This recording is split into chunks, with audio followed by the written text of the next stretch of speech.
আসসালামু আলাইকুম প্রিয় শিক্ষার্থী বন্ধুরা, এডুকেশন পরিবারের সবাইকে স্বাগতম। তো আজকে আমরা কিন্তু শিখবো আমাদের পাঠ্যক্রমে যে উমর ফারুক কবিতাটি আছে সেই কবিতাটি সম্পর্কে। তো কবিতাটা কিন্তু অনেক বড় কবিতা। অনেকের কিন্তু বুঝতে কিন্তু অসুবিধা হবে। এজন্য ১ম এ আমরা চলে যাবো শব্দ অর্থ টিকার দিকে। তাহলে কিন্তু পরবর্তীতে যখন কবিতাটা পড়া হবে তখন কিন্তু তোমাদের কিন্তু আসলে বুঝতে কিন্তু একটু সুবিধা কিন্তু আসলে হবে। আ তো একদম এই কবিতাটার আসলে মূল বক্তব্যটা আসলে কি? তো উমর ফারুক যিনি একজন কিন্তু সাহাবী এবং ইসলামের একজন অন্যতম কিন্তু আসলে খলিফা। এবং ওমর ফারুক কবিতা ইসলামের ২য় খলিফা। এটা কিন্তু ইম্পোর্টেন্ট প্রশ্ন যে ওমর ফারুক ইসলামের কততম খলিফা ছিলেন? ২য় তম খলিফা। ওমর রাদিয়াল্লাহু ইসলামের জীবন দর্শন, চরিত্র এবং যে মাহাত্ম্য আছে সেই বিষয়টা নিয়ে কিন্তু আসলে এই কবিতাটা কিন্তু সুন্দরভাবে কিন্তু প্রতিফলিত হয়েছে। খলিফা উমর রাদিয়াল্লাহু সাল্লাম ছিলেন একজন মহৎ ব্যক্তিত্ব। তার চরিত্র একাধারে বীরত্ব, কমলতা, নিষ্ঠতা এবং সাম্যবাদী আদর্শের অসাধারণ সমন্বয় কিন্তু আসলে ঘটেছিল। বিশাল মুসলিম রাষ্ট্রের অধিনায়ক হয়েও তিনি আসলে অতি সহজ, সরল এবং অনাড়ম্বর জীবনযাপন করেছেন। নিজের ভৃত্যকেও তিনি তার সঙ্গীর সমান মর্যাদা দিতে কুণ্ঠিত হননি। ন্যায়ের আদর্শ সমুন্নত রাখতে তিনি আপন সন্তানকেও কঠোরতম শাস্তি দিতেও কিন্তু আসলে দ্বিধাবোধ করেননি। তিনি ছিলেন আমির উল মুমিনিন। রাসূল সাল্লাল্লাহু আলাইহি ওয়াসাল্লাম তাকে আদর্শবান ব্যক্তিত্ব বলে বিশ্বাস করে বলেছিলেন, তারপরে যদি কেউ নবী হতেন তাহলে তিনি হতেন উমর রাদিয়াল্লাহু সাল্লাম।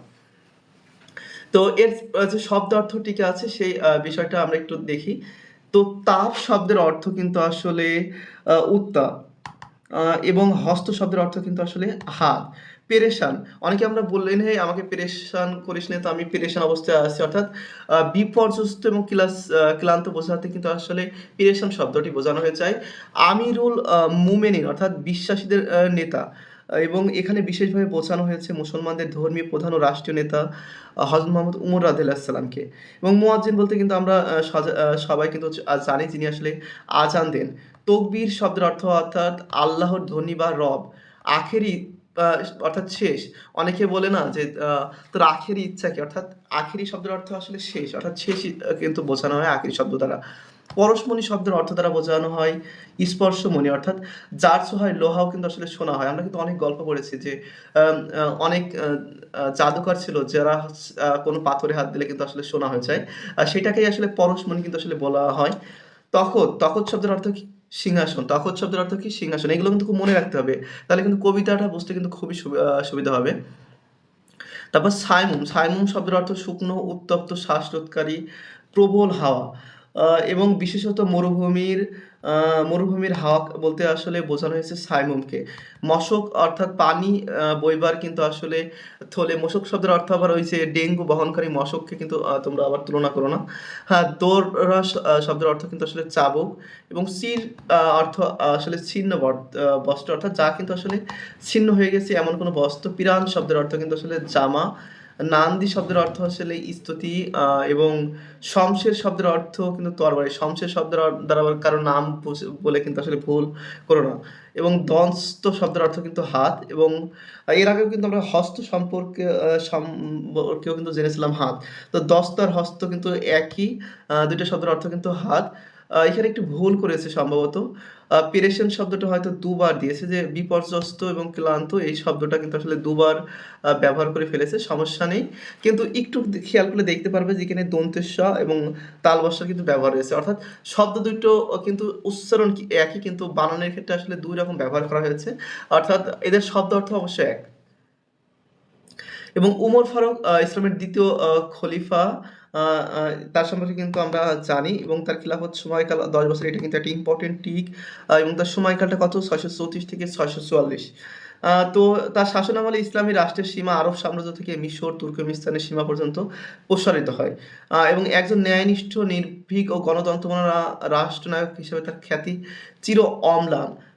ফারুক হযরত উমরের উপাধি। অর্থাৎ হযরত উমর রাদিয়াল্লাহু আনহু এর যদি উপাধি বলা হয় সেটা আসলে কি? ফারুক।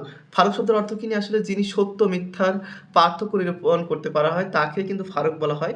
তো হযরত উমর রাদিয়াল্লাহু সাল্লাম কিন্তু ছিলেন সত্য মিথ্যার একজন পার্থক্যকারী। এই কারণেই কিন্তু তাকে আসলে ফারুক উপাধিটি কিন্তু আসলে দেয়া হয়। তোমার স্মৃতিতে যে আযানের ধ্বনি জানে না মুয়াজ্জিন। তোমার স্মৃতিতে যে আজানের ধ্বনি জানে না মুয়াজ্জিন, এটা আসলে কবিতার একটা লাইন। অর্থাৎ হযরত উমরের ইসলাম ধর্ম গ্রহণের পূর্বে নামাজের জন্য প্রকাশ্য আজান দেওয়ার রীতি ছিল না। কুরাইশদের ভয়ে মুসলমানরা উচ্চ রবে আজান দিতে সাহস পেত না। উমর ছিলেন কুরাইশ বংশোদ্ভূত শ্রেষ্ঠ বীর। তিনি যখন ইসলাম ধর্ম গ্রহণ করলেন, তখন প্রকাশ্যে আজান দিতে আর কোনো বাধা রইল না। তাই আজানের সঙ্গে যে উমরের স্মৃতি বিচলিত, সে কথা কিন্তু মুয়াজ্জিন কিন্তু আসলে জানে না। সব মুয়াজ্জিন না, কিছু মুয়াজ্জিন কিন্তু আসলে জানে না। অর্থাৎ আজানটা কিন্তু একসময় কিন্তু উচ্চ স্বরে কিন্তু দিতে কিন্তু বাধা ছিল। কিন্তু হযরত উমর রাদিয়াল্লাহু সাল্লাম ১ম এ ছিলেন কিন্তু ইসলামের একজন ঘোরতর শত্রু। কিন্তু তিনি যখন ইসলামের প্রতি ভালোবাসা থেকে যখন ইসলাম গ্রহণ করেন, তখন কিন্তু আ তার যে শক্তির কারণে এবং সাহসের কারণে কিন্তু আজানের যে উচ্চস্বরে আজান দেওয়ার সেই বাধাটা কিন্তু আসলে আর রইল না। অর্থাৎ কেউ কিন্তু সাহস করল না তার বিরুদ্ধে বাধা দেওয়ার জন্য। তো এরপরে আসি জেরুজালেম। জেরুজালেম হচ্ছে ফিলিস্তিনের একটি প্রাচীন শহর জেরুজালেম। আবু শাহমা হযরত উমরের পুত্র। মদ পানের অপরাধে খলিফা তাকে ৮০ টি বেত্রাঘাতের নির্দেশ দেন। অর্থাৎ অনেক শাসক দেখা যায় যে তার সন্তান অনেক পাপ করার পরেও কিন্তু আসলে ঢাকার কিন্তু আসলে চেষ্টা করেন। কিন্তু হযরত উমর আলাইহিস সালাম এমন একজন শাসক ছিলেন যিনি তার সন্তানকে পর্যন্ত ছাড়েননি এবং তিনি নিজেই তাকে বেত্রাঘাত করেন এবং আ এর ফলে কিন্তু আবু শাহনামার কিন্তু আসলে মৃত্যু হয় তার সে আঘাতের ফলে। অর্থাৎ এমন একজন শাসক তিনি কিন্তু তার সন্তানকে পর্যন্ত আসলে ছাড় দেননি। তো এবার চলে আসি আমাদের মূল যে কবিতাটি আছে সেখানে। তো এই কবিতাটার একদম ১ম এ যে দৃশ্যের বর্ণনা করা হয়েছে সেটা হচ্ছে তিমির রাত্র। অর্থাৎ তিমির শব্দের অর্থ অন্ধকার। যদিও অ এই শব্দ অর্থটা কিন্তু এখানে কিন্তু দেয়া হয় নাই। তো তিমির রাত্রি অর্থাৎ অন্ধকার রাত্রি ইশার আজান শুনি দূর মসজিদে প্রিয়হারা কার কান্নার মতো এ বুক আসিয়া বেঁধে। অর্থাৎ তিমির রাত্র সেই সময় কিন্তু দূর মসজিদে কিন্তু আজান শোনা যায়। প্রিয়হারা কার কান্নার মতো অ এ বুকে আসিয়া বেঁধে। অর্থাৎ কারো কান্নার মতো আওয়াজ কিন্তু বুকে এসে বাঁধানোর কথা কিন্তু আসলে বোঝানো হয়েছে। আমিরুল মোমিনিন তোমার স্মৃতি যে আজানের ধ্বনি জানে না মুয়াজ্জিন। অর্থাৎ এর আগে শব্দার্থ পড়ছিলাম যে হযরত উমর রাদিয়াল্লাহু সাল্লামের ইসলাম গ্রহণ করার পূর্বে কিন্তু আসলে আজানটা কিন্তু উচ্চ স্বরে কিন্তু দিতে পারত না। তো তার ইসলাম গ্রহণের পরে কিন্তু আসলে প্রকাশ্যে আজান দেওয়ার রীতিটা কিন্তু আসলে ছড়িয়ে পড়ে। তো সেই বিষয়টা কিন্তু অনেক মুয়াজ্জিন কিন্তু আসলে জানে না। সেই বিষয়টা কিন্তু এই লাইন দ্বারা কিন্তু আসলে বোঝানো হয়েছে। তকবীর শুনি শয্যা ছাড়িয়া চকিতে উঠিয়া বসি, বাতায়নে চাই উঠিয়াছে কিরে গগনে মরুর শশী। অর্থাৎ তকবীর শুনে অর্থাৎ আল্লাহর ডাক শুনে কিন্তু শয্যা ছাড়িয়ে চকিতে উঠিয়া বসে। অর্থাৎ ঘুম অবস্থা থেকে উঠে কিন্তু বিছানায় কিন্তু আসলে বসেন এবং বাতায়নে চাই উঠিয়াছে কিরে গগনে মরুর শশী। অর্থাৎ আকাশে কি যে মরুর শশী অর্থাৎ মনুর বুকে শশী অর্থাৎ শশীর যে চাঁদ, সেই চাঁদটা উঠেছে কি সরি শশী শব্দের অর্থ হ্যাঁ, চাঁদ সেটাকে উঠেছে কি সেটা কিন্তু আ বোঝানো হয়েছে। ও আজান, ও কি পাপিয়ার ডাক, ও কি চকরির গান, মুয়াজ্জিনের কণ্ঠে ও কি তোমারই আহ্বান। অর্থাৎ আজানকে কিন্তু বিভিন্ন কিছুর সাথে তুলনা করা হয়েছে এবং সে কি তার আহ্বান সেই বিষয়টা কিন্তু আসলে বোঝানো হয়েছে। আবার লুটায়ে পড়ি সেদিন গিয়াছে শিয়রের কাছে কহেছে কালের ঘড়ি, উমর ফারুক আখেরি নবীর ওগো দক্ষিণ বাহু। আ অর্থাৎ উমর ফারুক যে আখিরি নবীর দক্ষিণ বাহু অর্থাৎ আ আ আ আখিরি নবী বলতে হযরত মুহাম্মদ সাল্লাল্লাহু আলাইহি ওয়াসাল্লামকে বোঝানো হয়েছে। তার কিন্তু একটা বাহু অর্থাৎ দক্ষিণ বাহু অর্থাৎ বাহু শব্দের অর্থ কিন্তু আসলে হাত। তার কিন্তু একটা হাতের সাথে কিন্তু আসলে তুলনা করা হয়েছে কিন্তু উমর ফারুককে। তো আহ্বান নয় রূপ ধরে এসে গ্রাসে অন্ধতা রাহু, ইসলামের রবি জ্যোতি তারা দিনে দিনে বিমলিন। অর্থাৎ ইসলামের যে রবি জ্যোতি তার একটা তুলনা করা হয়েছে কিন্তু উমর ফারুক রাদিয়াল্লাহু সাল্লাম সাথে সত্যের আলো নিভিয়া জ্বলিতেছে জোনাকির আলো ক্ষীণ। বলছে সত্যের আলো নিভিয়া জ্বলিছে জোনাকির আলো ক্ষীণ। শুধু আঙ্গুল হেলনে শাসন করিতে জগতের দিয়েছে ফেলে মোহাম্মদের চরণে যে শমশের ফিরদাস ছাড়িয়ে নেমে এসে তুমি সেই শমশের ধরি। অর্থাৎ এখানে কিন্তু শমশের শব্দের অর্থ কিন্তু তরবারি। অর্থাৎ শমশের ফেরদৌস ছাড়িয়ে নেমে এসে তুমি সেই শমশের ধরি। অর্থাৎ আ আ হযরত মুহাম্মদ সাল্লাল্লাহু আলাইহি সাল্লাম কিন্তু আ আ আদর্শে অর্থাৎ মুগ্ধ হয়ে কিন্তু আ উমর রাদিয়াল্লাহু সাল্লাম শমশের ফেলে অর্থাৎ তরবারি কিন্তু ফেলে কিন্তু ইসলামকে গ্রহণ করে এবং শমশের ধরে অর্থাৎ পুনরায় কিন্তু ইসলামের জন্য কিন্তু তরবারি ধরেন সেই বিষয়টা কিন্তু আসলে বোঝানো হয়েছে। আরেকবার লাল সাগর আরেকবার লাল সাগর লোহিত সাগরে লাল হয়ে মরি। ইসলামে সে তো পরশ মানিক তাকে কি পেয়েছে খুঁজি। পরশে তাহার শোনা হলো যারা তাহাদেরই মোরা বুঝি, আজ বুঝি কেন বলিয়াছে শেষ পয়গম্বর, মোর পরে যদি কেউ নবী হতো কেউ, হতো সে এক ওমর। অর্থাৎ ইসলাম সে তো পরশ মানিক, তাকে কে পেয়েছে খুঁজি, পরশে তাহার শোনা হলো যারা তাহাদেরই মোরা বুঝি, আজ বুঝি কেন বলিয়াছে শেষ পয়গম্বর, যদি নবী হতো কেউ সে এক ওমর। অর্থাৎ হযরত উমরের যে গুণাবলী তাতে মুগ্ধ হয়ে হযরত মুহাম্মদ সাল্লাল্লাহু আলাইহি ওয়াসাল্লাম বলেছেন যে আমার পরে আসলে নবী কেউ আসবে না, কিন্তু আমার পরে যদি কেউ নবী হতো সেটা কিন্তু হযরত ওমর রাদিয়াল্লাহু সাল্লাম। অর্ধ অর্ধ পৃথিবী করেছে শাসন, ধুলোর তখতে বসি। অর্ধ পৃথিবী অর্থাৎ পুরা যে পৃথিবী আছে তার অর্ধেক সীমানা কিন্তু ধুলোর তখতে অর্থাৎ ধুলো মাখা সিংহাসনে বসে কিন্তু আসলে হযরত উমর রাদিয়াল্লাহু সাল্লাম কিন্তু শাসন করেছেন। খেজুর পাতার প্রাসাদ তোমার বারে বারে গেছে খসি, অর্থাৎ তার যে প্রাসাদ সেটা কিন্তু আসলে কোনো চাকচক্যময় কোনো রাজপ্রাসাদ ছিল না, তার যে প্রাসাদ ছিল কিন্তু সেই প্রাসাদটা কিন্তু ছিল খেজুর পাতার। এটা কিন্তু একটা ইম্পর্টেন্ট ট্রিক। এবং সাইমুম ঝড়, এখন মনে হতে পারে যে সাইমুম ঝড়টা আসলে কি, তো সাইমুম ঝড়টা হচ্ছে এক ধরনের বালিময় ঝড়, অর্থাৎ বালির ঝড়ে তার সে যে খেজুর পাতার প্রাসাদ সেটা কিন্তু আসলে ভেঙে গিয়েছে এবং পড়েছে কুটির তুমি পড়নি কোনোই, অর্থাৎ প্রাসাদ পড়ে গেলেও কিন্তু হযরত উমর রাদিয়াল্লাহু সাল্লাম কিন্তু আসলে ভেঙে পড়েনি। ঊর্ধ্বের যারা পড়েছে তাহারা তুমি ছিলে খারাপ হয়ে, অর্থাৎ সবাই পড়ে গেলেও তিনি কিন্তু আসলে পড়ে যাননি, তিনি কিন্তু সবসময় স্থির ছিলেন। তারপর শত প্রলোভন, অর্থাৎ প্রলোভন মানে কোনো কিছুর আসলে লোভ দেখানো। বিলাস শব্দের অর্থ বিলাসী এবং বাসনা শব্দের অর্থ আ ঐশ্বর্যের মদ, অর্থাৎ ঐশ্বর্যের মদ বলতে এখানে কোনো মদ বলতে বোঝানো হয়নি। অর্থাৎ ঐশ্বর্য অর্থাৎ সোনা দানার সম্পত্তির যে লোভ, সেই লোভ কিন্তু তাকে কিন্তু আসলে গ্রাস করতে পারেনি। করেছো ছালাম দূর হতে সব, ছুঁইতে পারোনি পদ, অর্থাৎ সে সেগুলো কিন্তু দূর থেকে দেখেছেন। সেগুলো কিন্তু আসলে সে ছোঁয়ার বাসনা কিন্তু আসলে করেনি। সবারে ঊর্ধ্বে তলিয়া ধরিয়া তুমি ছিলে সব নিচে, অর্থাৎ সবাইকে তিনি উঁচুতে চলিয়া কিন্তু সবাইকে কিন্তু নিচে কিন্তু তিনি একাই কিন্তু আসলে ধরিয়ে রেখেছিলেন। বুকে করে সব বেড়া করি পার, আপনে রহিলে পিছে। সবাইকে কিন্তু আসলে পার করে তিনি কিন্তু আসলে পিছিয়ে পড়ে রয়েছিলেন, সেই বিষয়টা কিন্তু আসলে বুঝাইছিলেন। তারপর হেরি পশ্চাতে চাহি তুমি চলিয়াছ, রৌদ্রদগ্ধ দূর মরুপথ বাহি, জেরুজালেমের কিল্লা যেথায় আছে অবরোধ করি, বীর মুসলিম সেনাদল তবু বহু দিন মাস ধরি,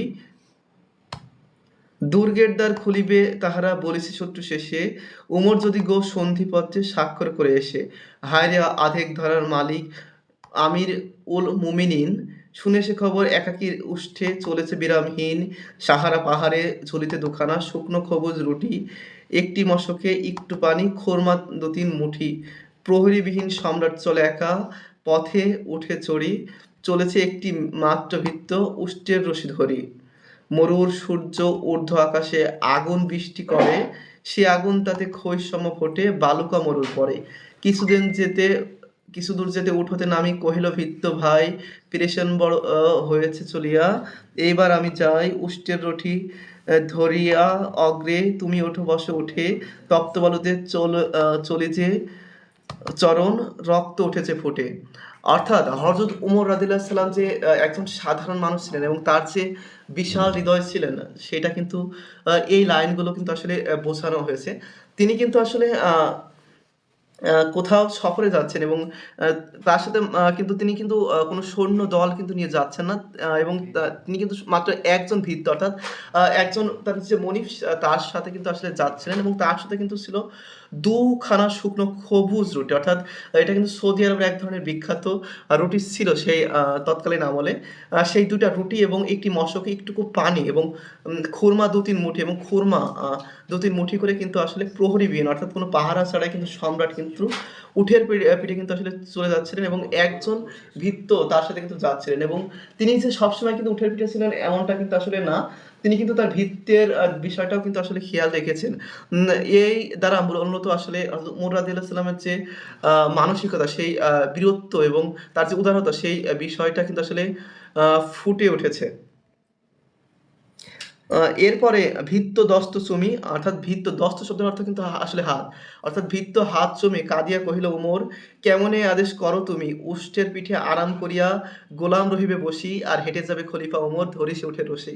অর্থাৎ উমর তার কথা শুনে আসলে এতটাই বিস্ময় প্রকাশ করেছেন যে আহ, যে হে ওমর, যে এমন আদেশ কেন করেন যে আমি কৃতদাস হয়ে আপনার, আমি উটের পিঠে চড়বো এবং আপনি সম্রাট হয়ে রশি নিয়ে হেঁটে যাবেন? এটা আসলে হতে পারে? খলিফা হাসিয়া বলে, তুমি জিতে গিয়ে বড় হতে চাও ভাইরে, এমনই চলে। রোজ কিয়ামতে আল্লাহ যেদিন কহিবে ওমর ওরে, করণী খলিফা মুসলিম জহা, তোর সুখ তোর তোরে তরে। অর্থাৎ খলিফা সেই সময়, অর্থাৎ হযরত ওমর রাদিয়াল্লাহু সাল্লাম কিন্তু সেই সময় কিন্তু হাসিয়া বলে যে তুমি জিতে গিয়েও বড় হতে চাও ভাইরে, এমনই চলে। অর্থাৎ তুমি ছল করিয়া আমাকে আসলে হারাতে চাও, কিন্তু রোজ কিয়ামতে যখন আল্লাহ যখন বলবে যে ওমর তুমি করিনি খলিফা মুসলিম জাহাদ তোর সুখে তরে, অর্থাৎ তুমি সুখ করেছো কিন্তু ভিত্তর যে খেয়াল সেটা রাখোনি, তখন কি জবাব দেবে? সেই লাইনটা কিন্তু পরবর্তীতে কিন্তু আরো সুন্দরভাবে কিন্তু আসলে বোঝানো হয়েছে। অর্থাৎ কি দিব জবাব, কি করিয়া মুখ দেখাবো রসুলে ভাই, কি আমি তোমাদের প্রতিনিধি শুধু, মোর অধিকার নাই আরাম সুখের মানুষ হইয়া নিতে মানুষের সেবা, ইসলাম বলে সকলের সমান, কে বড় ক্ষুদ্র কে বা। অর্থাৎ ইসলামের যে মহত্ব, হয়তো উমরের কথা কিন্তু এখানে কিন্তু আসলে বোঝা গেছে যে ইসলামের দৃষ্টিতে আসলে মনিব হোক বা কর্মচারী যে হোক, কিন্তু সকলেই কিন্তু ইসলামের দৃষ্টিতে সমান, কে বড় কে ক্ষুদ্র কে বা সেটা কিন্তু ইসলাম কখনো বলে না। তারপর ভিত্ত চড়িল উঠের পৃষ্ঠে, উমর ধরিল রশি, মানুষের স্বর্গে তুলিয়া ধরিয়া ধুলায় নামিল শশী। অর্থাৎ ভিত্তকে, অর্থাৎ তার যে ভিত্ত তাকে কিন্তু উঠের পিঠে চড়িয়া ধরিল ওমর রশি, অর্থাৎ খলিফা ওমর কিন্তু রশি ধরে কিন্তু টানতে লাগলো। এবং সেই বিষয়টাকে আসলে এই এমনভাবে তুলনা করা হয়েছে যে মানুষকে আসলে স্বর্গে তুলিয়া ধুলায় নামিল শশী, অর্থাৎ চাঁদ কিন্তু আসলে মাটিতে নেমে গেল। অর্থাৎ উমরকে কিন্তু চাঁদের সাথে কিন্তু তুলনা করা হয়েছে। এবং জানি কি সেদিন আকাশে পুষ্প বৃষ্টি হইল কিনা, কি গান গাহিল মানুষ সেদিন বন্দি বিশ্ববিনা, জানি না সেদিন ফেরেশতারা তব করিস কিনা স্তব, অনাগতকাল গিয়েছে শুধু জয় জয় হে মানব, তুমি নির্ভীক এক খোদা ছাড়া করণিক কারে ভয়, সত্যবেত তোমার তাহাইতে সবে উদ্যত কয়। অর্থাৎ হযরত উমর রাদিয়াল্লাহু সাল্লাম কিন্তু একজন নির্ভীক যোদ্ধা ছিলেন। একমাত্র সৃষ্টিকর্তা অর্থাৎ মহান আল্লাহ ছাড়া কিন্তু তিনি কাউকে ভয় করেননি। সত্যব্রত অর্থাৎ তিনি কিন্তু সবসময় সত্যর পথে কিন্তু নির্ভীক ছিলেন। মানুষ হয়েও কিন্তু মানুষের পূজা, মানুষেরই অপমান, তাই মহাবীর খালেদারে তুমি পাঠাইলে ফরমান, সিপাই সালাইয়ের ইঙ্গিতে তব মামুলি সেনা, বিশ্ববিজয়ী বীরের শাসিতে একটু টলিলে না, মানবপ্রেমিক আজিকে তোমার সরি, মনে পড়ে তব মহত্ব সেদিন সে বিভাবরী, নগর ভ্রমণে বাহিরিয়া তুমি দেখিতে পাইলে দূরে, মায়ের ঘিরিয়া ক্ষুধাতুর দুটি শিশুর সকরুণ সুরে, কাঁদিতেছে আর দুঃখিনী মাতা, ছেলের ভোলাতে হায়, উনানে শূন্য হাড়ি চড়িয়া কাঁদিতে ওকলে চায়। অর্থাৎ আহ, এখানে কিন্তু একটা দারুণ কিন্তু একটা গল্প, এই গল্পটা কিন্তু আমরা এর আগে পড়েছি যে দুইটা ক্ষুধাতুর শিশু কিন্তু আসলে কাঁদছে এবং সেই সময় তার মা সেটা কিন্তু তার সন্তানের ক্ষুধা নিবারণের সান্ত্বনা দেওয়ার জন্য যে শূন্য হাড়িতে, সেখানে কিন্তু আসলে কিছু নেই, সেখানে কিন্তু শুধু উনুনে বসে কিন্তু ভান করছে যে আসলে খাবার হচ্ছে, তার সন্তানকে আসলে মিথ্যা আশ্বাস দিচ্ছে। এবং এইটা শুনিয়া সকল কাঁদিতে কাঁদিতে ছুটিয়া গেল মদিনাতে, বায়তুল মাল হইতে লইয়া ঘিত আটা নিজ হাতে, বলিল এসব চাপায় দাও আমার পিঠের পরে, আমি লইয়া যাব বহিয়া এসব দুঃখিনী মায়ের ঘরে। আর এইটা শুনতে পেয়ে হযরত উমর রাদিয়াল্লাহু সাল্লাম কিন্তু খুবই কষ্ট পেলেন এবং বায়তুল মাল অর্থাৎ যেটাকে আসলে কোষাগার বলি আমরা বর্তমান সময়ে, সেখান থেকে কিন্তু আসলে আটা নিয়ে কিন্তু নিজ হাতে বললেন যে সব তার পিঠে, অর্থাৎ হযরত উমর রাদিয়াল্লাহু সাল্লামের পিঠে কিন্তু চাপিয়ে দিতে বললেন এবং তিনি কিন্তু সেই দুঃখিনী মায়ের ঘরে কিন্তু যাওয়ার জন্য রওনা হলেন। লোক আসিয়া আপনি চাহিলে বহিতে তোমার বোঝা, বলিলে বন্ধু আমার এভার, আমি বহিব সোজা, রোজ কিয়ামতে কে বলিব আমার বল, আমার পাপের ভার, মম অপরাধে খোদার শিশু, কাঁদিতেছে আজি তার প্রায়শ্চিত্তে করিব আমি, আপনি চলিলে নিশীথ রাতে, পৃষ্ঠে বহিয়া খাদ্যের বোঝা দক্ষিণের আঙিনাতে। অর্থাৎ কত লোক বলল যে আপনি চাইলে বহিতে তোমার বোঝা, অর্থাৎ উমর রাদিয়াল্লাহু সাল্লামের পিঠের যে বোঝা তারা কিন্তু সেটা কিন্তু আসলে বইতে চাইলেন, কিন্তু উমর রাদিয়াল্লাহু সাল্লাম বললেন না, আমার যে ভারটা আছে সেটা কিন্তু আমি নিজেই বইবো সেটাকে, এবং রোজ কিয়ামতে কে বইবে বলো আমার পাপের ভার, অর্থাৎ এখন নয় তোমরা এই ভার বইলে, কিন্তু রোজ কিয়ামতে যে ভারটা আসবে পাপের, সেই ভারটা আসলে কে বইবে? এবং সেই বলছে আমারই অপরাধে দুইটা শিশু কিন্তু আসলে ক্ষুধায় কাঁদছে এবং সেই কারণে কিন্তু তিনি আটার বস্তা হাতে কিন্তু দুঃখিনী মায়ের ঘরে কিন্তু দুঃখিনী মায়ের যে আঙিনাতে আছে সেখানে কিন্তু আসলে চলে গেলেন। এত যে কমল প্রাণ করুণার বশে তবু গো নায়ের করিনি অপমান মদ্যপানের অপরাধে প্রিয় পুত্রের নিজ করে মেরেছে দোড়া মরেছে পুত্র তোমার চোখের পরে ক্ষমা চাইছে পুত্র বলেছে পাষাণে বক্ষবাদী অপরাধ করে তোরই মতো স্বরে কাঁদিয়াছে অপরাধী আবু সহায় মারে গড়ে কাঁদিতে যাইয়া ফিরিয়া আসি গো তোমার সালাম করে অর্থাৎ তিনি কিন্তু তার যে উম, আটার বস্তা নিজের কাঁধে বর যে দৃশ্য দেখে কিন্তু বোঝা যায় যে তিনি আসলে কত পরিমাণ দয়ালু কিন্তু তিনি তার শাসন কার্যে কিন্তু অপরাধের বিষয়ে কিন্তু কখনো ছাড় দেননি মদ্যপানের অপরাধে কিন্তু তিনি তার যে পুত্র আবু সাহামা ছিলেন তাকে কিন্তু বেত্রাঘাত করেছিলেন এবং এর ফলে কিন্তু এক সময় তার পুত্র কিন্তু আসলে মারাও কিন্তু আসলে যান দরবার ভরিয়া গিয়েছে হাজার দেশের লোকে কোথায় খলিফা কেবল প্রশ্নবাসী উৎসুক চোখে একটি মাত্র প্রাণ কাছিয়া শুকায়নি তাহা বলে রৌদ্র ধরিয়া বসিয়াছে গো খলিফা আঙিলা তলে হে খলিফা তুল মুসলিমিন হে চিরধারী সম্রাট অপমান তবু করিব না আজ করিয়া নান্দিপাট মানুষের তুমি বলেছ বন্ধু বলিয়াছ ভাই তাই তোমার এমন চোখের পানিতে সরিগ সর্বদাই অর্থাৎ এরপরে কিন্তু খাস যে দরবার অর্থাৎ এটার পরে কিন্তু তার যে খাস যে দরবার আছে সেটা কিন্তু হাজার হাজার লোকে কিন্তু আসলে ভরে গেছে এবং তার যে গুণগান সেই গুণগান কিন্তু আসলে তার সবাই কিন্তু আসলে করছে এবং অপমান তবে করিব না আজ করিয়া নান্দি পাঠ অর্থাৎ তার প্রশংসা করেও কিন্তু আসলে তার অপমান কিন্তু আসলে করতে চায় না কেউ মানুষের তবে বলিচ্ছে বন্ধু অর্থাৎ কিছু মানুষ আছে না যারা সে প্রশংসা পাওয়ার থেকেও আসলে বেশি দাবিদার সেই তেমনই একজন মানুষ হচ্ছে উমর ফারুক রাদিয়াল্লাহু সাল্লাম তো তারই প্রশংসা করা হয়েছে একদম শেষ যে চরণগুলো আছে সেগুলোতে আছে মানুষের তুমি বলেছে বন্ধু বলিয়াছ ভাই তাই তোমার এমন চোখের পানিতে সরিগ সর্বদাই অর্থাৎ এই কারণেই সর্বদা তাকে আসলে স্মরণ করা হয়েছে তো প্রিয় শিক্ষার্থী বন্ধুরা কবিতাটা একটু বড় তারপরে একটু বোঝার চেষ্টা করো সবাই ভালোভাবে আসলে বুঝতে পারবে সেই প্রত্যাশা কিন্তু আসলে রাখি তো আজকের মতো এখানে ক্লাস শেষ করছি পরবর্তীতে আরো দারুণ সব বাংলা ক্লাস নিয়ে তোমাদের সামনে হাজির হবো